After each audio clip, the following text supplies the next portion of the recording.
Hello student, welcome back to my channel Samrat academy. Student, जितने बच्चे class 10th में और 24 फरवरी को हिंदी का एग्जाम देने वाले हैं उनके लिए वीडियो सबसे ज्यादा इंपॉर्टेंट है। मेरे प्यारे बच्चों, आज मैं आप लोगों को हिंदी का एक ऐसा वायरल पेपर बताने वाला हूं जो कि 100% आपके एग्जाम में बनने वाला है। 24 फरवरी को कोड है 801 DA।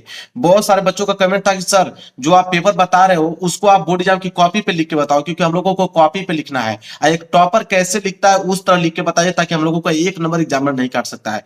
मेरे प्यारे बच्चों, इस पेपर का सोल्यूशन मुझे लिखने में 3 घंटे लगे हैं, लेकिन कोई फर्क नहीं पड़ता है। बस आप लोगों का नंबर 95% आ जाए हिंदी में, बस इसी बात की खुशी होनी चाहिए मुझे। तो मेरे प्यारे बच्चों, पूरा का पूरा सोल्यूशन बताने वाला हूं, कैसे करना है, कैसे एडिंग डालना है, पूरा का पूरा पेपर ही सॉल्व करके लेकर आया हूं, ताकि आप 70 में 70 नंबर लेकर आ पाए मेरे प्यारे बच्चों। और 95% में लाकर मेरे प्यारे बच्चों ये दिखा दीजिए कि इस बार का हिंदी का टॉपर आप ही हो। एडमिट कार्ड लेकर जाना है, सही सही अनुक्रमांक 10 अंकों का और नाम यहाँ पे डाल लीजिएगा। और इस पेपर को हल करने के लिए आपके पास समय दिए गए 3 घंटे 15 मिनट के अंदर इस पेपर को सॉल्व करना होगा। तो चलिए देखते हैं, नीचे निर्देश दिया गया, निर्देश पढ़ना बहुत ही ज्यादा जरूरी है। देखिए, पहला निर्देश क्या बोला है कि प्रारंभ के 15 मिनट परीक्षार्थियों को प्रश्न पत्र पढ़ने के लिए निर्धारित है। मतलब कि 15 मिनट आप एक क्वेश्चन पेपर को पढ़ सकते हो और 3 घंटे में इसे सॉल्व करना है। इसके बाद दूसरा है कि प्रश्न पत्र 2 खंडों, खंड अ तथा खंड ब में विभाजित है। मतलब यह पेपर जो है 2 खंडों में बना हुआ है। एक तो खंड अ में, दूसरा खंड ब में, 2 खंडों में यह पेपर विभाजित है। तीसरा है कि प्रश्न पत्र के खंड अ में बहुविकल्पीय प्रश्न है, जिसमें सही विकल्प का चयन करके OMR शीट पर नीले अथवा काले बॉल पॉइंट पेन से सही विकल्प वाले गोले को पूर्ण रूप से काला करें। कहने का मतलब कि खंड अ में बहुविकल्पीय प्रश्न रहेंगे। कितने? 20 बहुविकल्पीय प्रश्न है, उनका उत्तर आपको OMR शीट पे देना होगा। नीले पेन का यूज कर सकते हैं या काले पेन का यूज कर सकते हैं इसको रंगने के लिए। और पेन आपका बॉल पॉइंट पेन होना चाहिए, जेल वाली पेन नहीं होना चाहिए। OMR शीट भी लेकर आए हो मेरे प्यारे बच्चे। इसी OMR शीट में हम लोग 20 ऑब्जेक्टिव क्वेश्चन करने वाले हैं। आप टेंशन ना लीजिए, एक नंबर आप लोगों का कटने वाला नहीं है। इसके बाद चौथा है कि खंड अ में बहुविकल्पीय प्रश्न है, तो प्रत्येक प्रश्न के लिए 1 अंक निर्धारित है। खंड अ में जो 20 बहुविकल्पीय प्रश्न पूछा जाएगा, उसमें बोला है कि एक प्रश्न जो है 1 नंबर के लिए पूछा जाएगा। ओवरऑल अगर हम बात करें, मतलब 20 बहुविकल्पीय प्रश्न 20 नंबर के लिए पूछा जाएगा। क्लियर है? इसके बाद है पांचवा कि प्रश्न पत्र के खंड अ के प्रश्न हेतु 1 घंटा तथा खंड ब के प्रश्नों को हल करने हेतु 2 घंटे का समय निर्धारित है। कहने का मतलब कि खंड अ में जो 20 बहुविकल्पीय प्रश्न पूछे जाएगा, उसको हल करने के लिए 1 घंटे का समय दिया गया है। मेरे प्यारे बच्चों, 5 मिनट लगेंगे आपको सारे के सारे ऑब्जेक्टिव क्वेश्चन करने में, क्योंकि पूरा का पूरा सोल्यूशन बताने वाला हूँ। बच्चे जितना समय बचेगा पूरा का पूरा खंड बल में लगा दीजिएगा हल करने के लिए। इसके बाद लास्ट निर्देश है कि प्रत्येक प्रश्न के सम्मुख उनके निर्धारित अंक दिए गए हैं। मतलब हर एक प्रश्न के आगे लिखा हुआ मिलेगा कि प्रश्न 1 नंबर का है, कि 2 नंबर का है, कि 4 नंबर का है, कि 6 नंबर का है। तो ये निर्देश था, निर्देश पढ़ के मैंने आप लोगों को बता दिया। पेपर इधर से स्टार्ट है, मैं पेपर आप लोगों को दिखाता हूँ और सारे ऑब्जेक्टिव क्वेश्चन कम करने वाले हैं। ठीक है, देखिए सबसे पहले ऑब्जेक्टिव क्वेश्चन आया है, इनका उत्तर हम लोग OMR शीट पर करेंगे। देखिए, खंड अ बहुविकल्पीय प्रश्न, रह गई बात OMR की, तो ये आपका OMR, ये सारी चीजें फिलअप रहेंगी, कोई भरने की जरूरत नहीं है। यहाँ पे फोटो जो है, ये फोटो भी आपका लगा हुआ मिलेगा मेरे प्यारे बच्चों को। बस आपको भरना पड़ेगा यहाँ पे मार्क सीरीज, ये जो मार्क सीरीज है यही भरना पड़ता है। मार्क सीरीज का मतलब होता है कि पेपर कोड। मेरे प्यारे बच्चों, मैं दिखा देता हूँ, देखिए ये जो है ना DA, यही मार्क सीरीज है। डी है पहला अक्षर, ए है दूसरा अक्षर, DA को हम लोग मार्क सीरीज बोलते हैं। तो देखिए, पहला अक्षर क्या है? D, तो हम लोग यहाँ भर देंगे D। दूसरा अक्षर A था, यहाँ भर देंगे A को ढूंढकर हम लोग यहाँ पे कलर कर देंगे। इसी तरह D को हम लोग ढूंढेंगे, D यहाँ पे है, D को हम लोग ढूंढ के कलर कर देंगे। यही काम आपको करना है। इसके बाद और रहेगी बात कि परीक्षार्थी का हस्ताक्षर, यहाँ पे अपना क्या कर दीजिएगा, सिग्नेचर कर दीजिएगा। इसको छोड़ दीजिएगा, ये आपके कक्ष निरीक्षक सिग्नेचर करेंगे। केंद्र व्यवस्थापक की मोहर लगी हुई मिलेगी। ये आपका चित्रकला का है, चित्रकला में भरा जाता है कि आपने आलेखन किया है कि प्राकृतिक किया है। इसको छोड़ दीजिएगा हिंदी के पेपर में। रहेगी बात, यही 20 ऑब्जेक्टिव क्वेश्चन इसी में फिलअप करना होगा। जैसे मैं आपको दिखाता हूं, देखिए पहला प्रश्न है। पहला प्रश्न क्या है मेरे प्यारे बच्चों, कि आचार्य रामचंद्र शुक्ल किस युग के लेखक है। अब मेरे प्यारे बच्चों, किस युग के लेखक है, 1 नंबर के लिए प्रश्न ये पूछा गया है। ठीक है, तो आचार्य रामचंद्र शुक्ल, जो शुक्ल लग गया आप समझिए ट्रिक से कि शुक्ल युग के ही लेखक है। मतलब पहले का ए वाला जो है राइट आंसर होगा। तो पहले का ए है ना, तो पहले का ए वाला को आपको रंग देना है। आप ब्लैक पेन का भी यूज कर सकते हैं रंगने के लिए, कोई दिक्कत नहीं है। ठीक है, इसी प्रकार अगर हम बात करें एक एग्जाम्पल के तौर पे, दूसरा प्रश्न गबन की विधा है। तो गबन किसकी विधा है मेरे प्यारे बच्चों? उपन्यास। ठीक है, उपन्यास विधा की रचना है गबन। तो गबन मतलब दूसरे का सी है, तो दूसरे का सी आपको इसी तरह देखिए, दूसरे का सी है, दूसरे का सी आपको रंग देना है। ठीक है, इसी प्रकार तीसरा प्रश्न अगर हम देखें, कंकाल के लेखक है। तो कंकाल के लेखक तो जयशंकर प्रसाद जी हैं। ठीक है, कंकाल के लेखक कौन है? जयशंकर प्रसाद। तीसरे का आपका बी जो है राइट आंसर है। तो तीसरे का बी मतलब तीसरे का बी को आपको क्या कर देना है मेरे प्यार जो कलर कर देना है। अब इसी तरह आप लोग 20 ऑब्जेक्टिव क्वेश्चन को कर दीजिएगा, मैं डायरेक्ट इसका आंसर बता देता हूं, ठीक है। इतना समय है नहीं कि मैं कलर करके दिखाऊं, बस आपको बता दिया ना किस तरह कलर करना है, इसी तरह कर लीजिएगा। चलिए अब डायरेक्ट डायरेक्ट आंसर में बताता हूं। इसके बाद है मेरे प्यार अगला प्रश्न देखिए कि कलम के सिपाही कृति है, ये भी प्रश्न 1 नंबर के लिए है। कलम की सिपाही कृति है मेरे प्यार अमृत राय जी की, मतलब कि डी वाला ऑप्शन जो है बिल्कुल राइट आंसर हो जाएगा।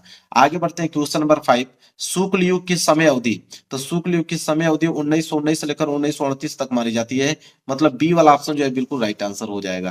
क्वेश्चन नंबर 6 है साकेत रचना है। तो साकेत रचना किनकी है? मैथिली शरण गुप्त जी की रचना है, तो डी वाला जो है बिल्कुल राइट आंसर हो जाएगा। 7वां है महादेव वर्मा कावित्री है। तो महादेव वर्मा कावित्री कौन सी है? क्षयवाद युग की है, मतलब सी वाला ऑप्शन जो है बिल्कुल राइट आंसर हो जाएगा। चलिए आगे बढ़ेंगे क्वेश्चन नंबर 8वें की तरफ। देखिए क्वेश्चन नंबर 8वां क्या है कि गंगा लहरी रचना है, 1 नंबर के लिए प्रश्न है। तो गंगा लहरी रचना पद्माकर जी की है, तो पद्माकर मतलब ए वाला ऑप्शन पद्माकर जी की रचना है। क्वेश्चन नंबर 9, आधुनिक काल की समय सीमा कितनी मानी जाती है? तो आधुनिक काल की समय जो अवधि मानी जाती है 1843 ईस्वी से लेकर अब तक 2025 तक, ये भी आधुनिक काल ही कहा जाता है। क्वेश्चन नंबर 10वां है कि महादेव वर्मा की रचना नहीं है, मतलब 4 ऑप्शन दिया गया है, इसमें से बताना है कि महादेव वर्मा की रचना कौन नहीं है। तो युगांत, युगांत जो है महादेव वर्मा की रचना नहीं है। तो 10वें का सी आपको रंग के आना है। 11वां प्रश्न की अगर हम बात करें तो हास्य रस का स्थायी भाव है। तो हास्य रस का स्थायी भाव तो हास्य होता है, मतलब 11 का बी वाला जो है बिल्कुल राइट आंसर हो जाएगा। क्वेश्चन नंबर 12 है कि पीपर पात सरिस मंडोला उपयुक्त में अलंकार, मतलब यह किस अलंकार का उदाहरण है? पीपर पात सरिस मंडोला, तो यह जो मेरे प्यारे बच्चों है उपमा अलंकार का उदाहरण है, इसलिए बी वाला ऑप्शन जो है बिल्कुल राइट आंसर हो जाएगा। 13वां है कि सोरठा छंद में चरण होते हैं। तो मेरे पास जो सोरठा छंद में चरण 4 चरण होते हैं, तो 4 मतलब ए वाला ऑप्शन जो है बिल्कुल राइट आंसर हो जाएगा। 14वां है कि उपदेश शब्द में प्रयुक्त उपसर्ग है। तो देखो उपसर्ग मतलब जो आगे जुड़ता है, अगर मैं इसको तोड़ूंगा तो ये हो जाएगा उपधनदेश के रूप में, ये जो टूटेगा तो उपधनदेश के रूप में टूटेगा, और जो आगे जुड़ता है वही उपसर्ग कहलाता है, मतलब उप उप मतलब सी वाला ऑप्शन जो है बिल्कुल राइट आंसर हो जाएगा। 15वां है कि प्रत्येक के भेद है। तो प्रत्येक के तो 2 भेद होते हैं, मतलब डी वाला ऑप्शन जो है बिल्कुल राइट आंसर हो जाएगा। क्लियर है मेरे प्यारे बच्चों?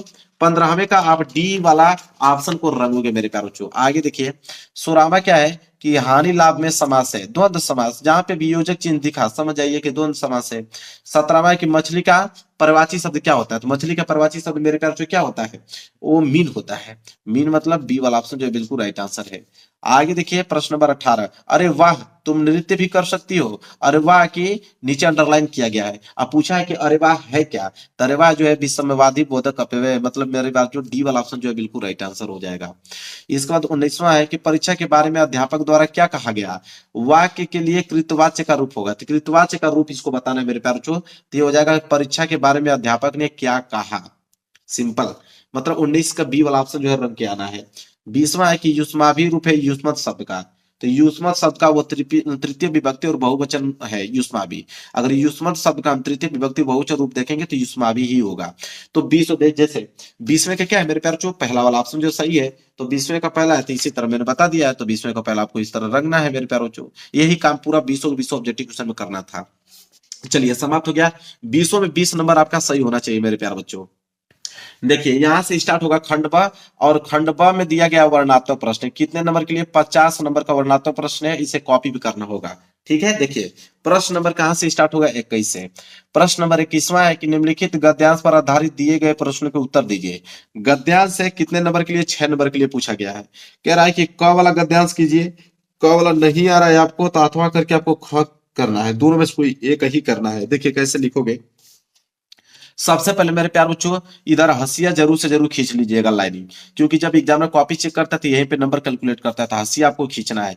इस बात को अच्छे तरीके से अपने दिमाग में मेरे प्यार बच्चों फिट करो। एक और काम करना है कि यहाँ रोल नंबर लिखते चलना है, हर एक पेज पे आपको रोल नंबर लिखते चलना है, हर एक पेज पे। इससे कॉपी आपको कोई चेंज नहीं कर सकता है, ठीक है। देखिए सबसे पहले आप क्या डालोगे? खंड ब। खंड ब डालने के बाद एक लाइन का गैप छोड़ना है। इसके बाद अब आपको प्रश्न उत्तर संख्या 21 डालना है। अब 21 का क कर रहे हो कि ख?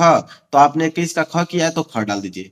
इसके बाद संकेत लिखना जरूरी है। संकेत का मतलब होता है मेरे प्यार जो एग्जामिनर संकेत को देख के जान जाएगा कि आपने कौन सा गद्यांश किया है। जैसे संकेत मतलब होता है यह कोई बात नहीं डॉट डॉट उत्साही का, मतलब यह कोई बात नहीं मतलब यह वाला किया गया। देखिए संकेत लिखने का तरीका बताता हूं, शुरू के कुछ वर्ड लिख दीजिए, जैसे यह कोई बात नहीं, शुरू का आपने लिख दिया, फिर डॉट डॉट करते करते लास्ट की लाइन उत्साही का, तो एग्जामिनर समझ में आ जाएगा कि आपने यही वाला किया है। संकेत यही लिखने का तरीका होता है।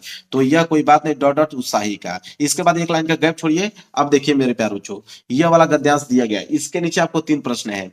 पहला है, देखिए गद्यांश क्या है कि यह कोई बात नहीं है कि ये कई स्वभाव रुचि के लोगों में मित्रता हो सकती है, समाज में विभिन्नता देखकर लोग एक दूसरे की ओर आकर्षित होते हैं, जो गुण हमें नहीं है हम चाहते हैं कि कोई ऐसा मित्र मिले जिसमें वे गुण हो, चिंताशील मनुष्य प्रफुल्लित चित्त का साथ ढूंढता है और निर्मल बलि का धीर उत्साही का। यह वाला गद्यांश, इसके नीचे 3 प्रश्न है। पहला है कि उपयुक्त गद्यांश का संदर्भ लिखिए, 2 नंबर मिलेगा। तो देखिए कैसे लिखोगे, उत्तर पहला ऐसे डालोगे, संदर्भ हेडिंग डालोगे। संदर्भ लिखने का तरीका क्या है कि प्रस्तुत गद्यांश हमारी पाठ्य पुस्तक हिंदी के गद्य खंड में संकलित मित्रता नामक पाठ से लिया गया है, जिसके लेखक कौन है, आचार्य रामचंद्र शुक्ल जी हैं। अब देखिए हिंदी हुआ, मित्रता चैप्टर से लिया गया है, गद्य खंड में आचार्य रामचंद्र शुक्ल इसके लेखक है। इनको ब्लैक पेन से लिखना है, देखिए कितना अच्छा लग रहा है, तो इनको ब्लैक पेन से आपको हाईलाइटेड करके लिखना है। फिर एक लाइन का गैप छोड़ना है, लिखना है उत्तर दूसरा।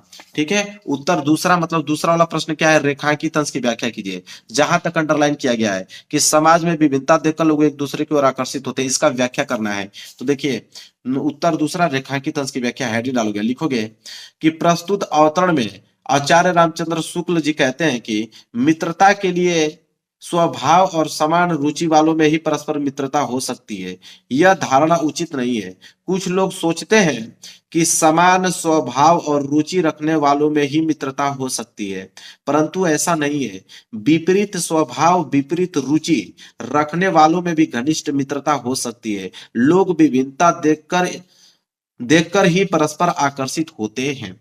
क्लियर है, यह हो गया आप लोगों का रेखांकित अंश की व्याख्या। अब देखिए ये पेज भर गया ना, तो आप यहाँ पे लिख सकते हैं PTO, मतलब पेज टर्न ओवर। ठीक है, PTO लिख दीजिए और अगला प्रश्न का उत्तर इस वाले आप पेज पर दे दीजिए पलट कर। ठीक है, यहाँ पे आपने पेज पलट दिया। अब इसका तीसरा का उत्तर इस पे दे दीजिए। तीसरा प्रश्न है क्या, देखिए तीसरा है कि व्यक्ति एक दूसरे की ओर क्या देखकर आकर्षित होते हैं। तो इसका आंसर लिखोगे उत्तर तीसरा कि लेखक के अनुसार समाज में विभिन्नता देखकर अपने अभावों को भरने के लिए विपरीत गुणों की तरफ लोग आकर्षित होते हैं। जैसे निर्बल व्यक्ति जो है बलवान की तरफ आकर्षित होता है, दुखी व्यक्ति प्रसन्नचित व्यक्ति की तरफ, और अज्ञानी व्यक्ति जो है ज्ञानी व्यक्ति की तरफ आकर्षित होता है। कृष्ण और सुदामा की मित्रता, चाणक्य और चंद्रगुप्त की मित्रता इतिहास प्रसिद्ध है। यह हो गया तीसरा। 6 नंबर आपको एग्जामिनर दे देगा।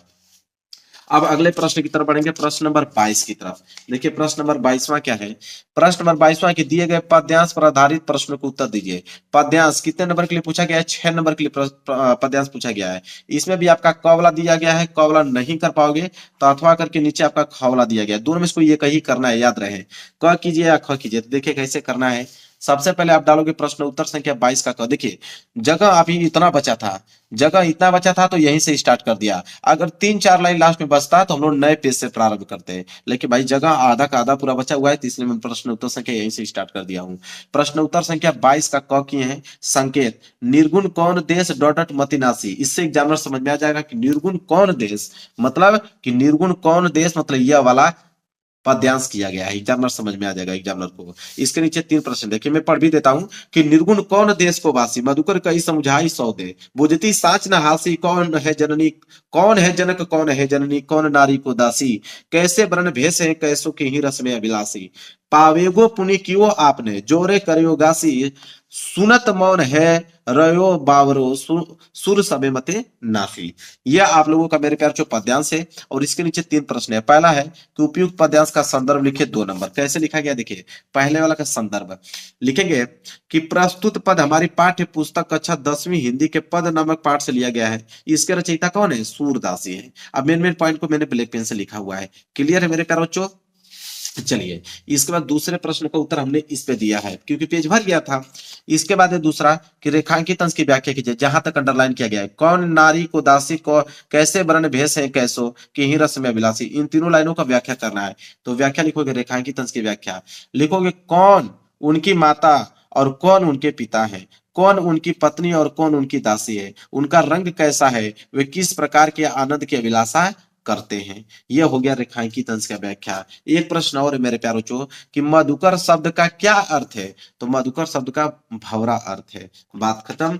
अगले प्रश्न की तरफ बढ़ेंगे। प्रश्न नंबर 23। प्रश्न नंबर 23 है कि दिए गए संस्कृत गद्यांश में से किसी एक का संदर्भ सहित हिंदी में अनुवाद कीजिए। अब ये संस्कृत का गद्यांश आ गया मेरे प्यारे बच्चों, और संस्कृत का गद्यांश कितने नंबर के लिए पूछा गया है? 5 नंबर के लिए। इसमें भी आपका क वाला दिया गया है, क वाला नहीं करोगे तो अथवा करके ख वाला दिया गया है। देखिए कैसे आप प्रश्न उत्तर डालोगे। प्रश्न उत्तर संख्या 23 का क, फिर संकेत 23 का क, संकेत मतलब ऐसा नगरी, यहां तक लिख दीजिए डॉट डॉट डॉट करके भाषा एवं कार्य तक। देखिए ऐसा नगरी डॉट डॉट डॉट भाषा एवं कार्य, एग्जामिनर को समझ में आ जाएगा कि आपने कौन सा किया है। एक लाइन का गैप दीजिए और इसमें संदर्भ सहित हिंदी में अनुवाद बताना था, तो पहला संदर्भ लिखोगे। संदर्भ में कैसे लिखोगे कि प्रस्तुत गद्यांश हमारी पाठ्य पुस्तक हिंदी के संस्कृत खंड में संकलित वाराणसी पाठ से उद्धृत है, मतलब वाराणसी चैप्टर से लिया गया है संस्कृत खंड के। देखिए वाराणसी हुआ, संस्कृत खंड हिंदी, इनको ब्लैक पेन से लिखना है। एक लाइन का गैप छोड़ के आप हिंदी अनुवाद नहीं डालोगे, मतलब इसका हम लोग हिंदी अनुवाद करने वाले हैं, 3 नंबर उसमें मिलेगा। लिखेंगे हिंदी अनुवाद में कि यह नगरी भारतीय संस्कृति और संस्कृत भाषा का केंद्र स्थल है। यहीं से संस्कृत साहित्य और संस्कृति का प्रकाश सभी जगह फैला है। मुगल युवराज दारासिको ने यहाँ आकर भारतीय दर्शन शास्त्रों का, अब देखिए पेज भर गया, तो पेज भर गया तो घबराने वाली क्या बात है, कोई दिक्कत नहीं है। पेज को पलटिए और इस साइड लिख दीजिए। जब पेज भर जाए तो कोई दिक्कत नहीं, पेज को पलट कर आप इस साइड लिख दीजिए। आगे लिखा गया है अध्ययन किया था। वह उनके ज्ञान से इतना प्रभावित हुआ था कि उसने इन उपनिषदों का अनुवाद जो है फारसी भाषा में कराया। सिंपल, ये भी प्रश्न हो गया। अगला प्रश्न देखेंगे, प्रश्न नंबर 24। प्रश्न नंबर 24 है कि दिए गए संस्कृत पद्यांश में से किसी एक का संदर्भ सहित हिंदी में अनुवाद कीजिए। संस्कृत का पद्यांश है, कितने नंबर के लिए? 5 नंबर के लिए। इसमें भी आपका क वाला दिया गया है, और क वाला नहीं कर पाओगे तो अथवा करके आप लोगों का ख वाला दिया गया है। दोनों में से कोई एक ही करना है, या तो क कीजिए या तो आप ख कीजिए। तो कैसे डाला गया है? प्रश्न उत्तर संख्या 24 का ख, संकेत लिखा गया है कीनु तो हित्वा डॉट डॉट सुखी भवेत। तो एग्जामिनर समझ में आ जाएगा एग्जामिनर को कि कीनु हित्वा सुखी भवत, ये वाला आपने किया है। एक लाइन का गैप छोड़ के संदर्भ सहित हिंदी में अनुवाद करना था, तो पहले आप संदर्भ लिखोगे कि प्रस्तुत संस्कृत पद्यांश हमारी पाठ्य पुस्तक हिंदी के संस्कृत खंड के जीवन सूत्राणु नामक पाठ से उद्धृत है, मतलब जीवन सूत्राणु नामक पाठ से उद्धृत है। ठीक है, इसका एक लाइन छोड़कर फिर अनुवाद करना है। अनुवाद कैसे करोगे कि अहंकार को छोड़ने पर व्यक्ति सबको प्रिय बन जाता है, क्रोध को त्यागने पर उसे शोक नहीं होता, इच्छाओं को छोड़ने पर वह अर्थवान धनवान हो जाता है, और लोभ को त्यागने पर वह सुखी हो जाता है। इस श्लोक में यह समझाया गया है कि जीवन में सुख और शांति प्राप्त करने के लिए हमें अहंकार, क्रोध, इच्छाएं और लोभ जैसी बुराइयों को त्यागना चाहिए। क्लियर है मेरे प्यारे बच्चों? चलिए अब हम बढ़ेंगे अगले प्रश्न की तरफ। अगला प्रश्न है प्रश्न नंबर 26। अब आप कहोगे सर प्रश्न नंबर 25 क्यों नहीं लिखा आपने? तो 25 हमने इसलिए नहीं लिखा कि अपने पठित खंड काव्य के आधार पर निम्नलिखित प्रश्नों में से किसी का उत्तर दीजिए। खंड काव्य आ गया है, और खंड काव्य तो जिला वाइज जाता है, तो भाई सभी जिले के लोग हमारे यहाँ पढ़ रहे हैं लड़के, तो मैं सभी जिलों को थोड़ी लिख पाऊंगा। तो ये लोग आपके ऊपर निर्भर करता है। आप पहले देख लें कि आपके डिस्ट्रिक्ट में कौन सा खंड काव्य पूछा जाता है, वही खंड काव्य आपको करना है। वैसे खंड काव्य तो बहुत सारे हैं। पहला है मुक्ति दूत, फिर है आपका ज्योति जवाहर, फिर तीसरा है गौला मेवाड़ मुकुट, फिर अग्र पूजा, फिर जय सुभाष दिया गया है, फिर मातृभूमि है, कर्ण है, करमवीर है, फिर तुमुल है। इतने सारे हैं मेरे प्यारे बच्चों। अब आप देख लीजिएगा कि आपके डिस्ट्रिक्ट में कौन सा पूछा जाता है, वही आपको करना होगा। क्लियर है? चलिए अब प्रश्न नंबर 26 का क, दिए गए लेखकों में से किसी एक का जीवन परिचय देते हुए उनके प्रमुख रचना का उल्लेख कीजिए। 5 नंबर के लिए आ गया जीवन परिचय लेखक का। आपके पास ऑप्शन कितने हैं? 3 हैं। ठीक है, तीनों में से किसी एक का ही जीवन परिचय करना है। यहाँ पर डाला गया प्रश्न उत्तर संख्या 26 का क, क का दूसरा किया गया, दूसरा मतलब जयशंकर प्रसाद का किया गया है, तो यहाँ पे दूसरा जयशंकर प्रसाद डाला भी गया है। ठीक है, उससे पहले आप संक्षिप्त परिचय लिखे गए। नाम जयशंकर प्रसाद, जन्म 1889 में, स्थान काशी वाराणसी में, पिता का नाम देवी प्रसाद, माता का नाम मुन्नी देवी, और मृत्यु जो है 1937 ईस्वी में, रचनाएं कमायनी, लहर, झरना। अब यहाँ से जीवन परिचय नहीं डाले में लिखोगे कि जयशंकर प्रसाद का जन्म काशी के एक प्रतिष्ठित वैश्य परिवार में सन 1889 ईस्वी में हुआ था। अब देखिए मेन पॉइंट को मैंने ब्लैक पेन से लिखा है, इसी प्रकार आपको भी लिखना है। इनके पिता का नाम क्या था? देवी प्रसाद, तथा माता का नाम मुन्नी देवी था। बचपन में ही पिता की मृत्यु होने के कारण जयशंकर प्रसाद की प्रारंभिक शिक्षा घर पर हुई। घर पर ही उन्होंने हिंदी, संस्कृत, उर्दू, फारसी भाषा का गहन अध्ययन किया। इनका बचपन तो सुख में बीता, बाद में इन्हें अधिक कठिनाइयों का सामना करना पड़ा। इनका जीवन बड़ा संघर्षशील था। ठीक है, अल्प अवस्था में ही क्षय रोग से ग्रस्त होकर सन 1937 ईस्वी में यह स्वर्ग धिगार हो गए। मतलब स्वर्ग सिधार का मतलब होता है कि मतलब उनकी मृत्यु हो गई। ठीक है, स्वर्ग सिधार हो गए। रचना लिख दीजिएगा, चंद्रगुप्त, अजात शत्रु, ध्रुव स्वामिनी, एक घूट कंकाल। इतना सारा मैंने लिखा है, आपको तो दो ही लिखना है। क्लियर है मेरे प्यारे बच्चों? एक नंबर अगर बता दूं, एक नंबर एग्जामिनर चाहे काटने के लिए तभी नहीं काट सकता है, क्योंकि इतना आपने अच्छे से लिखा हुआ है। क्योंकि मैंने खुद इतना बढ़िया से बता दूंगा, उतना लिख के आओगे अच्छे से, एक नंबर काट नहीं सकता आपका एक नंबर। हाँ, अगला प्रश्न है, प्रश्न उत्तर 26 का ख। देखिए 26 का ख है कि दिए गए कवियों में से किसी एक कवि का जीवन परिचय देते हुए उनके एक प्रमुख रचना का उल्लेख कीजिए। 5 नंबर। इसमें भी 3 ऑप्शन है। तो देखिए लिखा गया प्रश्न उत्तर संख्या 26 का ख। ख का दूसरा किया गया है, दूसरा मतलब सुभद्रा कुमारी चौहान जी का किया गया है। तो पहले आप इनका संक्षिप्त परिचय लिखिए। नाम सुभद्रा कुमारी चौहान। इसके बाद जन्म 1904 ईस्वी में। पिता का नाम क्या था? रामनाथ सिंह। पति उनका जो था, पति का नाम लक्ष्मण सिंह चौहान। मृत्यु 1948 ईस्वी में। रचनाएं मुकुल और त्रिधरा। इसके बाद जीवन पर चेडी डाल के लिखना प्रारंभ करोगे। कैसे? कि सुभद्रा कुमारी चौहान का जो जन्म हुआ था 1904 ईस्वी में इलाहाबाद जिले के निहालपुर गांव में हुआ था। इनके पिता का नाम क्या था? रामनाथ सिंह था। इनकी प्रारंभिक शिक्षा जो है गर्ल्स कॉलेज में हुई। इनका विवाह जो है 15 वर्ष उम्र में खंडवा खंडवा के लक्ष्मण सिंह चौहान के साथ हुआ था। इन्होंने अपने पति के साथ मिलकर राजनीतिक आंदोलन में भाग लेती थीं और राष्ट्र प्रेम पर कविताएं लिखती थीं। इन्होंने राष्ट्र के युवक युवतियों में देश प्रेम की भावना जगा दी। वह अपने ओजस्वी वाणी से एक समर्थ कवित्री के रूप में हिंदी साहित्य में अपना विशेष स्थान रखती हैं। सन 1948 में इनका स्वर्गवास हो गया। काव्य कृतियां इनके हैं मुकुल, त्रिधरा, बिखरे मोती। क्लियर है मेरे प्यारे बच्चों? चलिए अगला प्रश्न है, प्रश्न नंबर 27। देखिए मेरे प्यारे बच्चों, प्रश्न नंबर 27 क्या है? प्रश्न नंबर 27 है कि अपनी पाठ्य पुस्तक में से कंठस्थ कोई श्लोक लिखिए जो इस प्रश्न पत्र में न आया हो। 2 नंबर के लिए कोई श्लोक लिखना है जो इस पेपर में न आया हो। तो श्लोक देखिए कैसे लिखोगे। प्रश्न उत्तर संख्या 27। सर्वे भवन्तु सुखिनम, सर्वे सन्तु निरामया, सर्वे भद्राणि पश्यन्तु मा कश्चित् दुःख भाग् भवेत्। यह 2 लाइन का श्लोक है। 2 नंबर यहाँ से आपको मिल जाएंगे। अगला है प्रश्न नंबर 28 कि निम्नलिखित में से किन्हीं 2 प्रश्नों के उत्तर संस्कृत में दीजिए। आपके पास ऑप्शन है 4। इन चारों में से किन्हीं 2 ही प्रश्नों के उत्तर संस्कृत में देना है। मैंने यहाँ पहले का बता रखा है, मैंने यहाँ दूसरे का बता रखा है। यही नोट कर लीजिए, एक एक नंबर के हिसाब से 2 नंबर मिल जाएगा। तो प्रश्न उत्तर संख्या 28, 28 का पहला का आंसर और 28 का दूसरा का आंसर। क्लियर है? चलिए मेरे प्यारे बच्चों, 28वां प्रश्न भी क्लियर हो गया। आगे बढ़ते हैं प्रश्न नंबर 29 की तरफ। देखिए प्रश्न नंबर 29 निबंध आ गया, 7 नंबर के लिए है। 29वां एक निम्नलिखित में से किसी एक विषय पर निबंध लिखिए। 7 नंबर। आपके पास ऑप्शन 4 है। ठीक है, 4 क्या, एक ऑप्शन इधर भी देना चाहिए, 4 ही दिए गए हैं।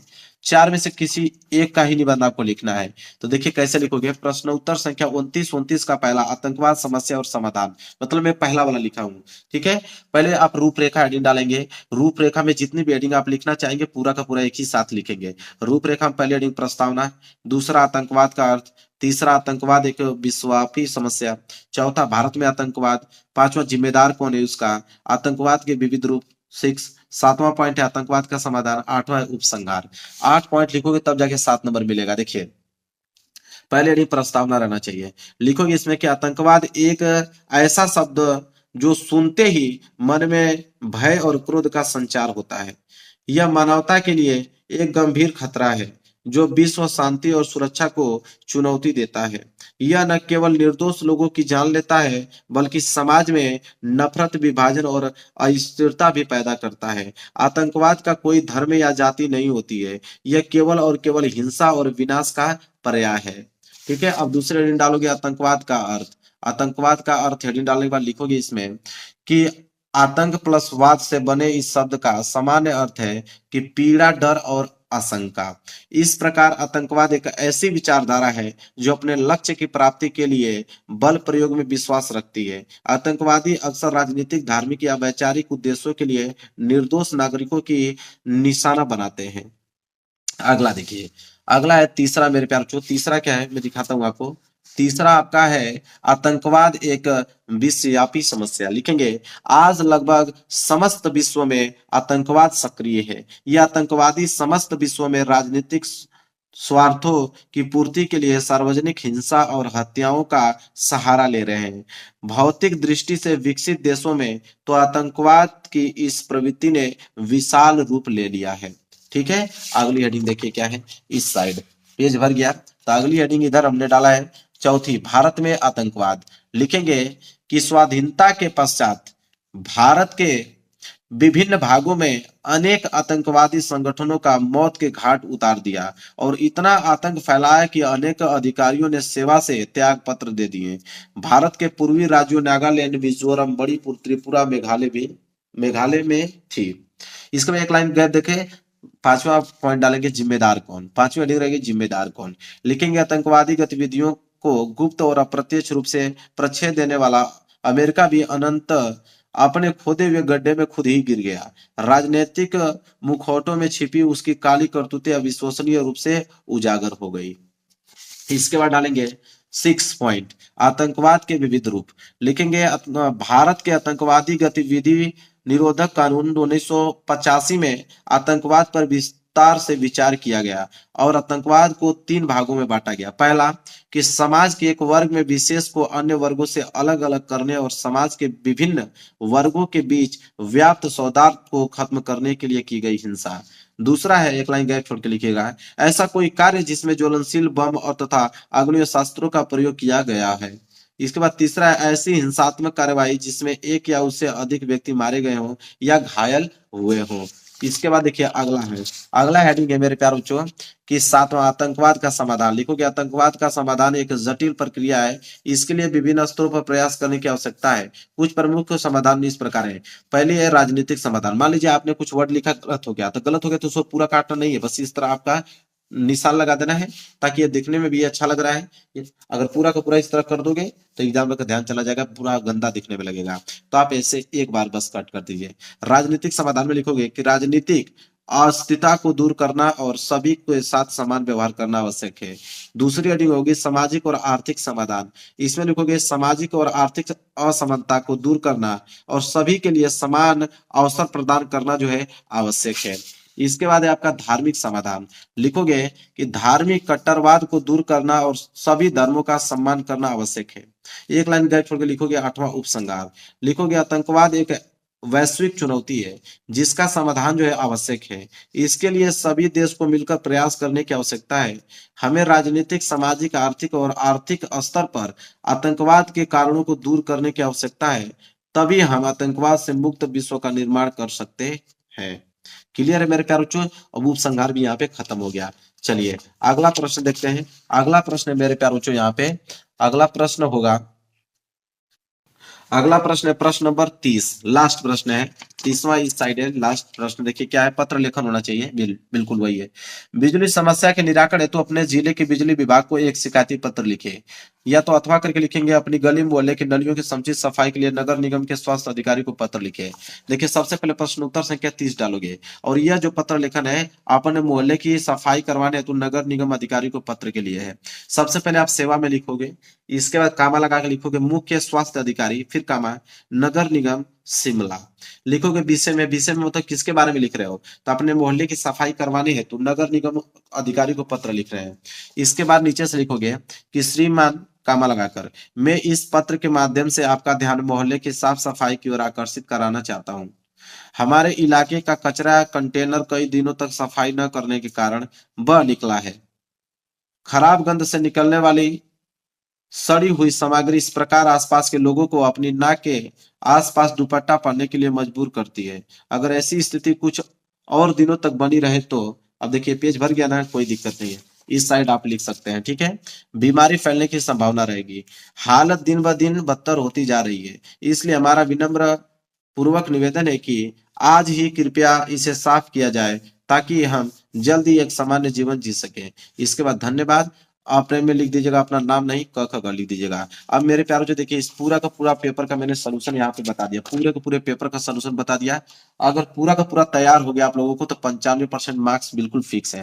वीडियो को लाइक कर देना, चैनल पर नए हो तो चैनल को जरूर सब्सक्राइब कर लेना। मिलेंगे एक प्यारे से नेक्स्ट वीडियो में, तब तक के लिए धन्यवाद।